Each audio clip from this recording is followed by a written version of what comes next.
This is the Shoulda Bet More podcast, presented by Goal Boys Network. Here's your host, Will Hill.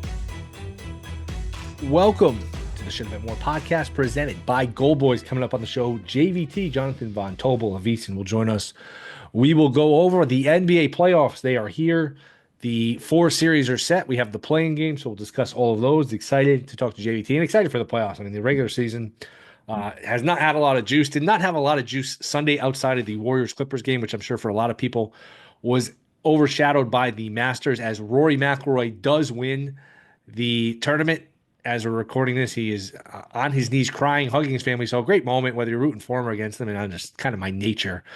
I was kind of rooting for him to blow it, and he did blow it. He had a 4 or 5 shot lead. He was a minus 1,500 favorite. Has a putt to make it on 18. He gags that, and then he goes to a playoff where he does win. Rose, another shot in a playoff, loses. So Rory finally wins, first major win in a long time, first Masters win, and Rory gets it done. A lot of people are on the ticket, and a lot of time that doesn't work out where everyone is on a certain guy, and he's only 650, 7-1, a little shy of 7-1, and you got a golfer where he's single-digit odds at a major and everyone's picking him. It's usually not a good recipe, but Rory does get home, so congrats to those of you who had that ticket. And Rory gets done. Fun tournament, fun ending, as it looked like it was going to be another runaway. It had been the past couple of years, especially with Scheffler winning it 2 out of the last 3. It looked like Rory was going to run and hide, but we've seen in this tournament you can blow big leads. The back 9 can be tough, and Rory did blow another lead, but he salvages it in the playoff and wins as Rory gets home. So that's that was a lot of fun to watch, and we will get you ready for get you ready for the playoffs here. Just talk to JVT. That is coming up in a minute, but I'll start here. We'll go to the NBA and just get to some of these series. Now, the bets I've made so far, I'll spend some time in the next couple of days digging into these series. The ones I like so far, just that jump out to me, the Pistons getting over 3-1 to the Knicks. To me, the Knicks are a flawed team. I understand you're going to look back at October and say, you know what, the Knicks were supposed to win 53 games and the Pistons were supposed to win 30-something games. You're getting a bargain here with the Knicks, only minus 425. Getting 3-1 on the Pistons. Cunningham's a star. I know the Knicks have a good home court, and you do have the 7th game in MSG if it comes to that. I just think this could be headed for 7, where everyone hold serve throughout, or they trade punches, and then you're looking at a 7th game. I think this is an inflated price to me on Detroit, as we'll give you the numbers here for all of these series. To me, that's one that really jumps out to me. Bucks, Pacers, I can't get behind the Bucks, even though I don't have much of a choice here or much of an appetite to get the underdog here, because I don't know what we're getting out of Lillard, if anything. And without Lillard, that would be tough. So Knicks minus 425, Pistons plus 330, Pacers are minus 190, Bucks are plus 155. If anything, I'd probably lay it with Indy, but if Dame ends up playing, then you got a bad number, but I wouldn't put my money on that. Nuggets down to minus 165, Clippers are plus 135. Again, that seems too high, but you got to win maybe a 7th game in Denver. Denver does have the home court. And, do you really trust Kawhi? It was this time last year where Kawhi looked like he was going to play against Dallas, and he never showed up. He got hurt, and he never came back. And a couple years ago against the Suns, middle of the postseason, Kawhi's playing great. I think it's going from game 2 to game 3. Up, Kawhi's hurt. He's done, and he's not coming back. So Kawhi has had a hard time holding up to the intensity of the postseason, the night after night nature of it. Now, we don't have these games, these times and dates announced. The first round can be a little more spread out than these other rounds, so that helps the Clippers. But if you like the Clippers, I would say just bet them game to game, take the points, take the money line, whatever. But tying your money up even for a couple of weeks and trusting Kawhi to stay healthy is a dangerous thing. Lakers minus 190 favorites over the Timberwolves. That seems a little inflated too. Like life on the line, I'd probably pick the Lakers to get home. I just don't know if they should be almost a 2-1 favorite here over Minnesota, who's athletic, who's really good, who can have the best player on the court any given night in Luka now. In Edwards. Now you got Luka and LeBron. So, I mean, there's going to be plenty of nights too where he's the 3rd best player on the court, but Edwards has the capability of taking over a series. I'm surprised. I'm not surprised. I'm actually not surprised. I just think anytime it's the Lakers and you got this kind of a public team, you're paying a tax. And I do think there's a tax here on the Lakers. So those are the 4 series that are set, with the Warriors losing to the Clippers. And that was a hell of a game on Sunday. Nothing in the East was up in the air. It was all really decided in the East. And the fulcrum game, the swing game for the West was Clippers Warriors, which the Clippers back and forth game down real big early, down 12, 14 points early, come back, win the game in overtime. That put the Warriors in the play-in, and that bumped the Clippers up to the 5. Now, I think that's really hard for the Warriors. I know you can make a case. Well, now if you win your game here against against the Grizzlies, you get the Rockets in round 1, and you'd rather play the Rockets than the Lakers. I buy that, but you're talking about an older team. They just played an overtime game. Now you've got to play here again on Tuesday and then turn around and probably play Saturday. I would have liked, if I'm the Warriors or the Clippers, I think this applies to them. I would have liked the time off. I would have liked the rest, the time to prep, and then get ready for the Lakers. So I don't think from that perspective, it's a good scenario for Golden State. So here are the playing scenarios. Tuesday night, and I'll just go in chronological order. Magic are laying 5 to the Hawks. That is in the 7-8 game. The winner of that will play the Celtics in the 2-7, and the winner of that goes to the playoffs here. So Magic Hawks is a 7-8, winner goes to the playoffs. Warriors Grizzlies, also a 7-8, also on Tuesday, winner of that goes to the playoffs. The loser of those games, so the loser of Hawks Magic plays the winner of Heat Bulls, and then the loser of Grizzlies Warriors plays the winner of Mavericks and Kings. Those 9-10 games are on Wednesday. Do we really need the Bulls, the Heat, the Kings, the Mavericks? Do we really need these playing teams? No, but it's meant to, first of all, I mean, the reason they do it is money. It's extra revenue. It's extra games. It's ratings. It's money. But, I mean, these teams are excessive. It feels like, by the way, the Bulls and the Heat are in these.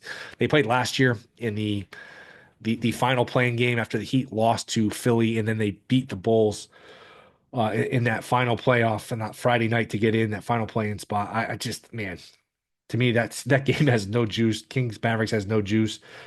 My angle for these, I like the unders. Under 218.5 Magic Hawks, under 231 Grizzlies Warriors, under 223 Heat Bulls, under 223 Kings Mavs. I just think that max intensity on defense.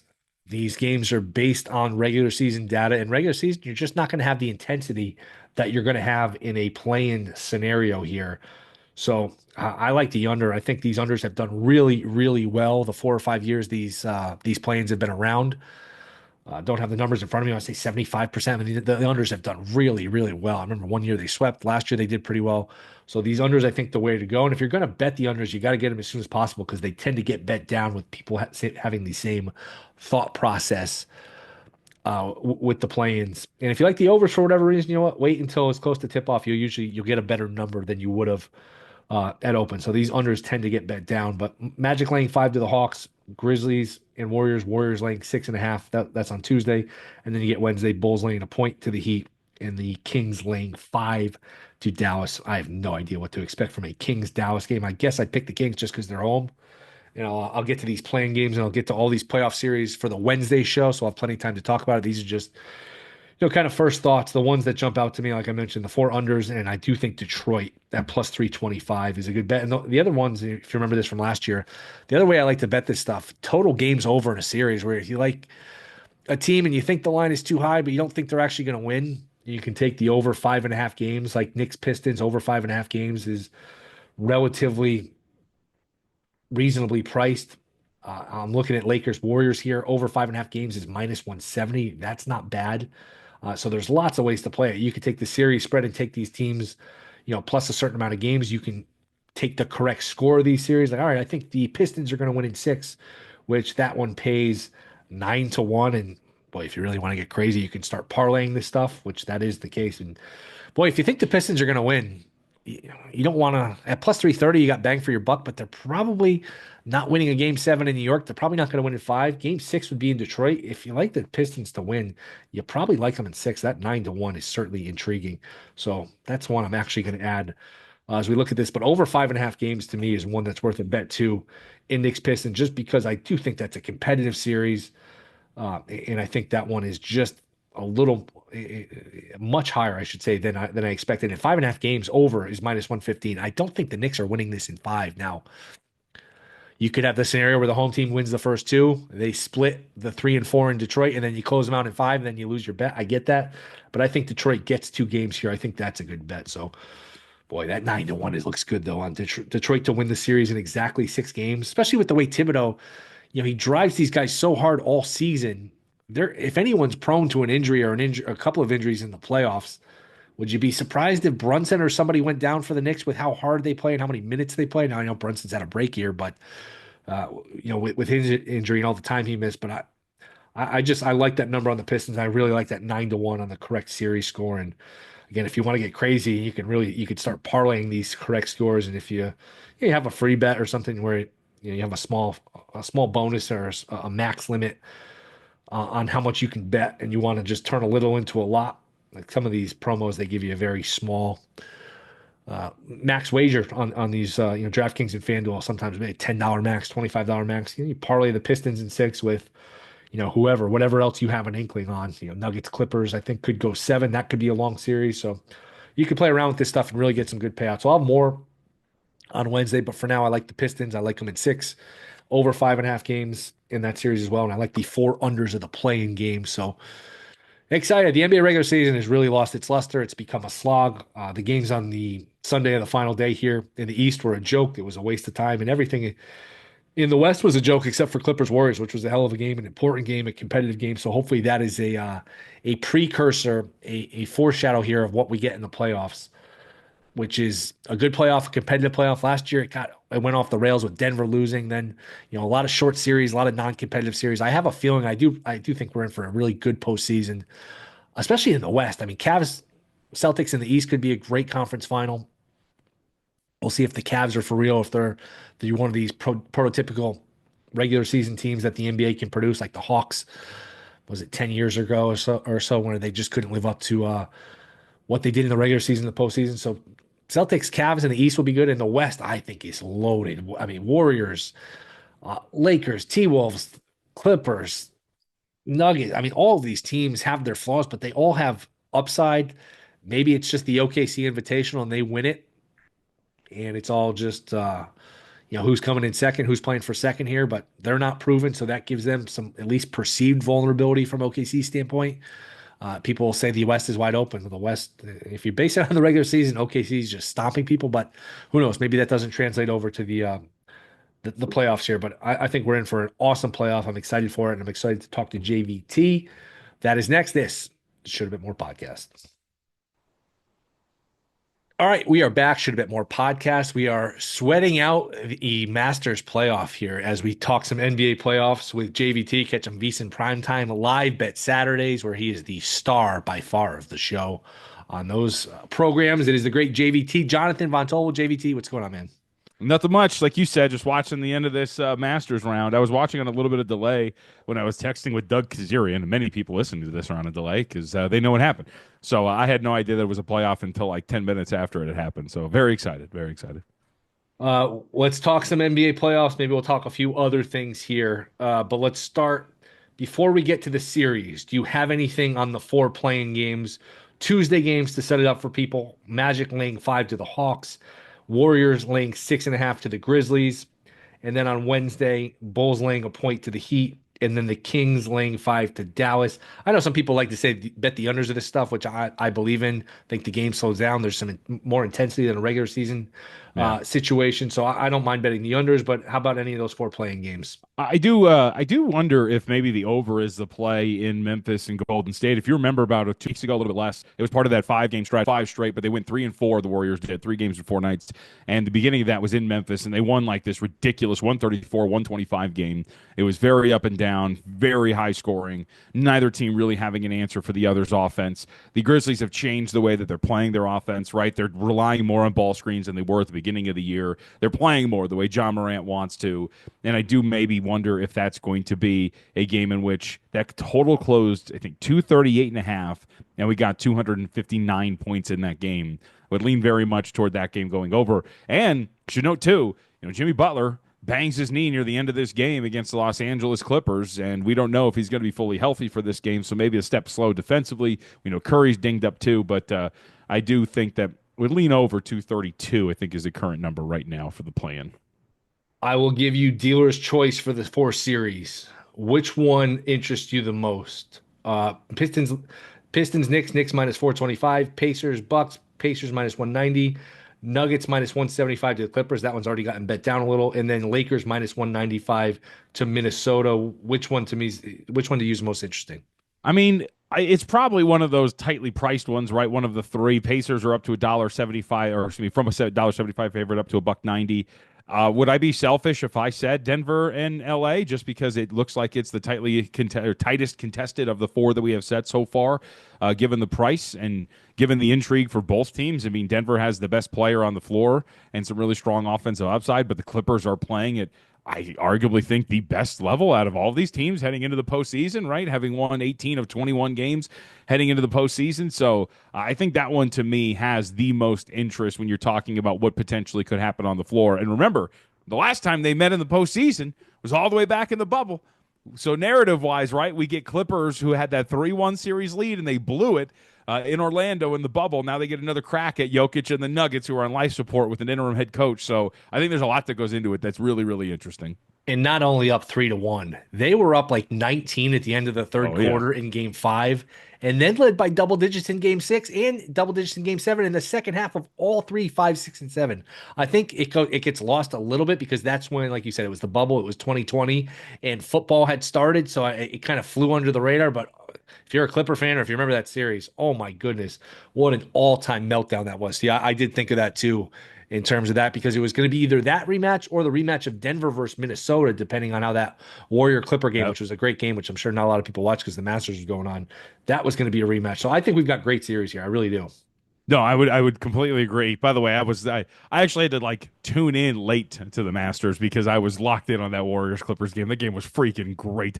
But no, you're right. Like everything there, I think from a matchup standpoint too, really, I think it works in the Clippers' favor in multiple positions, right? The Nuggets don't really have anybody to put on James Harden, right? Kentavious Caldwell-Pope is gone. That was going to be their primary on-ball defender in the backcourt. So now all of a sudden you are going to rely on Christian Brown, among others, to potentially slow down James Harden. You don't really have like a true wing threat to go after Kawhi Leonard. Aaron Gordon's probably going to get the assignment, but I don't think you really trust him to absolutely lock down Kawhi, who's playing incredible basketball at this point right now.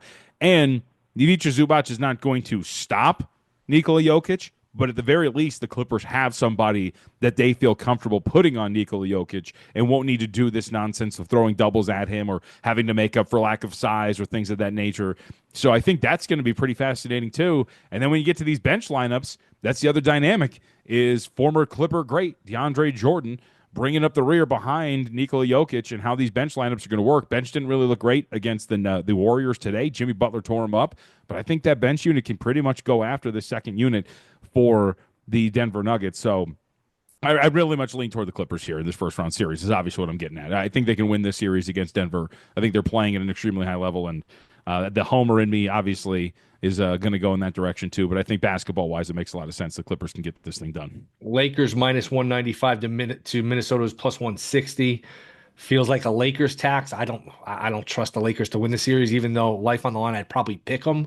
What are your thoughts on this one? I don't know, because here's the thing.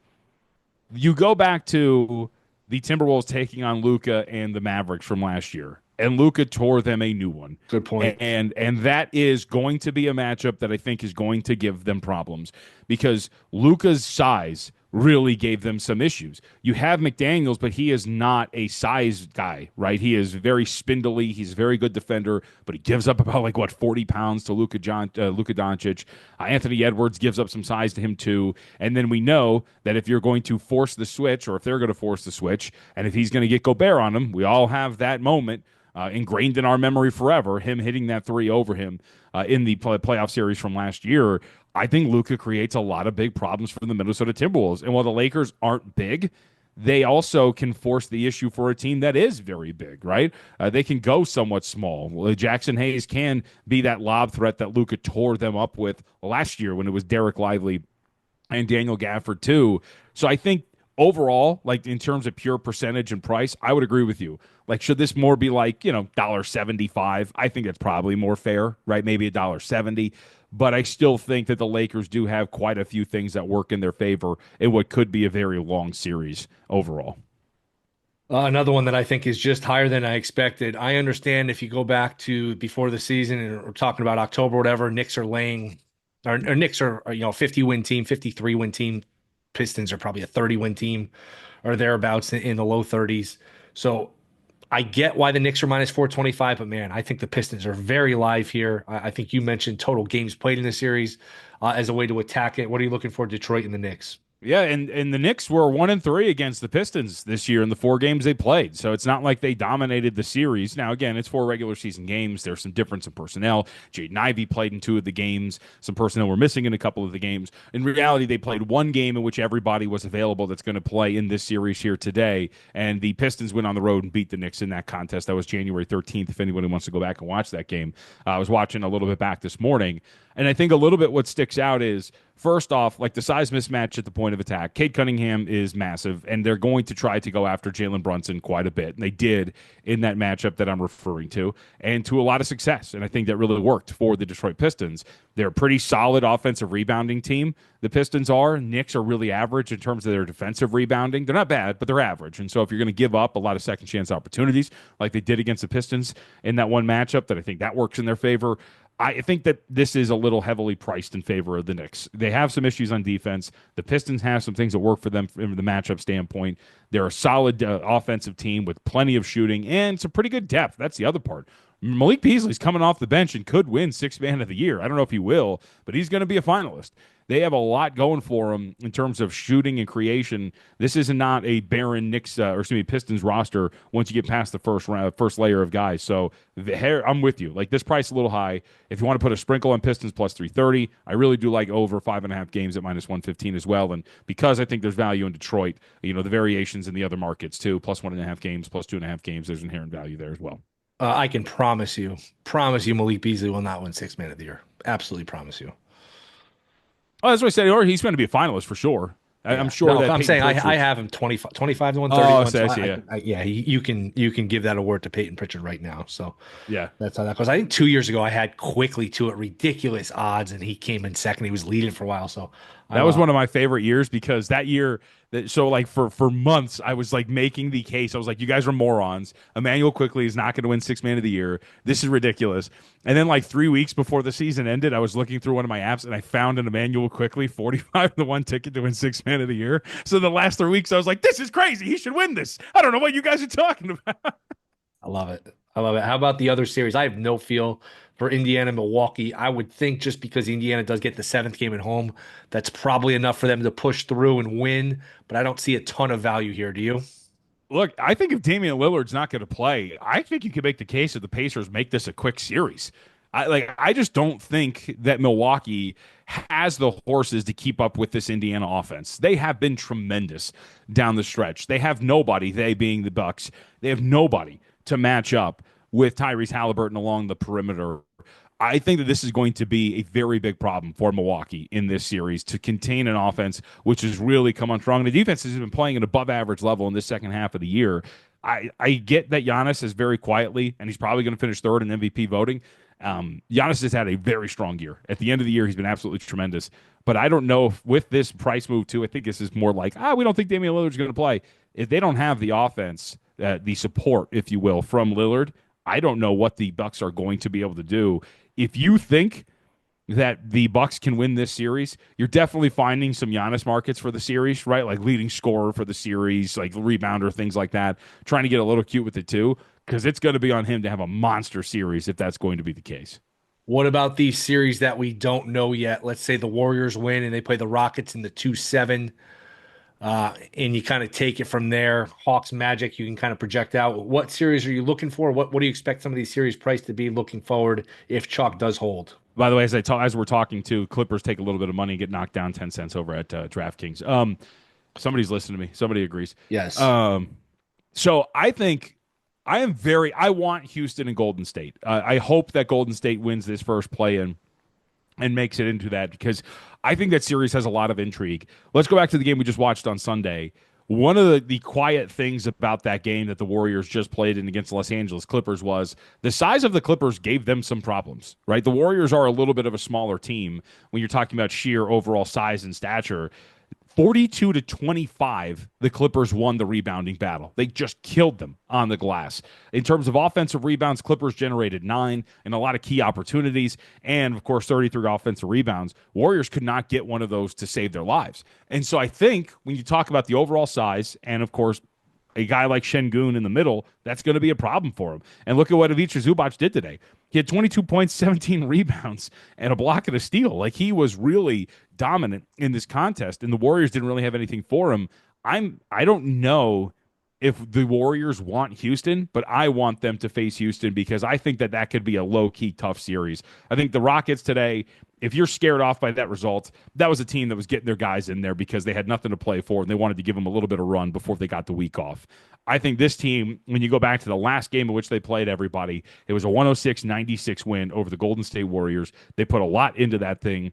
They also won the rebounding there, although not by as much. Generated 16 offensive rebounds in that game, too. I think they could be a small problem for the Warriors and make them grind through that game, and I'd be very interested to see if that's the case. Şengün in that one, 19-14 on 7-17 shooting. He could have a big series as well. I think that'd be a gritty series and a fun one, too. What's that series price look like if it's Warriors Rockets? Man, I don't. Is it crazy to say? I think the Warriors would be favored. I am pretty sure, and I don't know if it would be by that much, but I would say, what would you think? $1.50? Would that be too much? $1.20? I think they would be favored in that series. I think that's about right.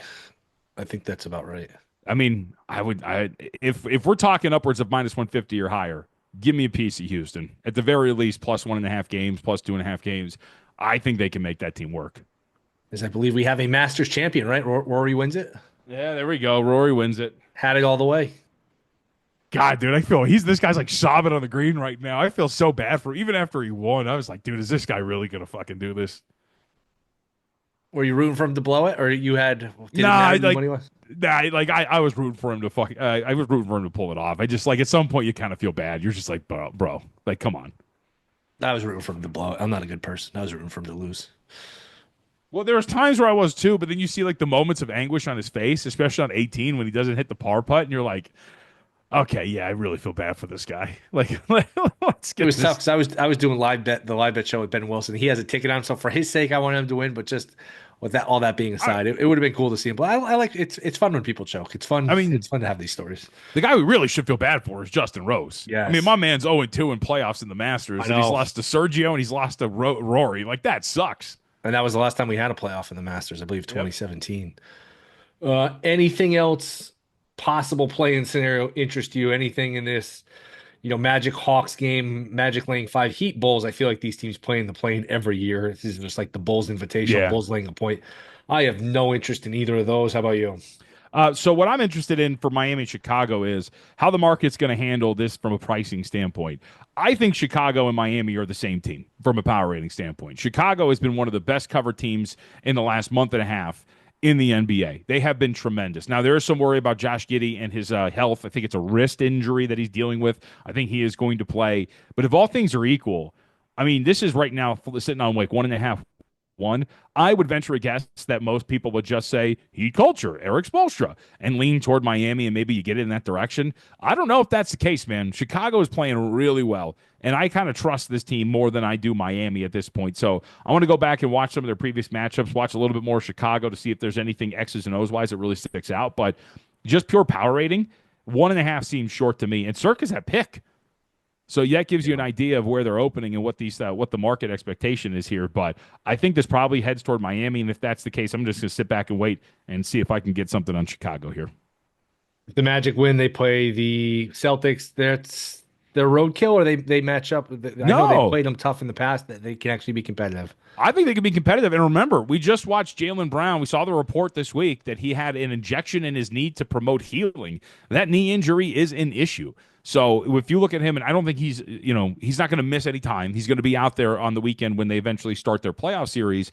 But this is one of the best teams defensively in the field in the Orlando Magic. They match up really well. They're super switchable. They're awesome on defense. They got a bunch of big body wings to go after Jaylen Brown and, of course, Jason Tatum. Where they really get hurt is obviously Jalen Suggs not being available. That stinks because he is a great defender, especially when you're talking about point of attack, whether it be Drew Holiday, Derek White, being able to guard some of these guys. I just think in terms of just the math battle, right? You're talking about one of the lower volume 3-point shooting teams and worst percentage shooting teams versus highest volume and highest shooting percentage.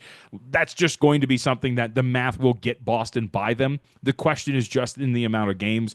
I don't think it would be fair I don't think it would be crazy to think like Pacers and Celtics from last year, where Magic cover maybe every single game, but they end up getting swept or losing 5. Have you been anything NFL draft? Nothing really. I have a small ticket on Carter to be the first overall pick. That's probably going to be a wash. That's going to be done, and that's about it, man. I have not had any space and any bandwidth for this draft for some reason. I've kind of gotten into it a little bit, covering it. Do some local stuff out here, especially for the Raiders. So I've covered it from that perspective. But draft-wise, there doesn't seem to be much moxie on my end to get into it. And there hasn't been that many markets up in here in Las Vegas either. That's kind of the problem. So maybe if there was more, I'd get into it a little bit more. But here the next week, I'm sure we'll get a little bit more up and available. Yeah, these books, they just have no appetite. They get beat on it. They don't know the information. You get stuff like, Penix going 7 to Atlanta at 100 to 1. They say, you know what, we don't need this. We'll take our ball and I'll go home, and they'll go home, and that's basically what they've done. It's very hard to bet this stuff. I'm starting to see a little more player totals, over unders, things like that. Some stuff offshore is starting to pop up, but it's been very hard to find, and it's just it's becoming harder and harder just to find markets on this stuff. Plus, not that many quarterbacks involved, not that many receivers. I mean, the general public likes a draft where they know the guys, and the guys they know are guys that touch the ball, like guys that either throw the ball or catch it. When you get a bunch of offensive and defensive linemen, it just doesn't generate the excitement as much. Yep, I would agree. And I mean, I'm very interested. I'll bet it because I bet it every year under the quarterbacks. It's 2.5 now.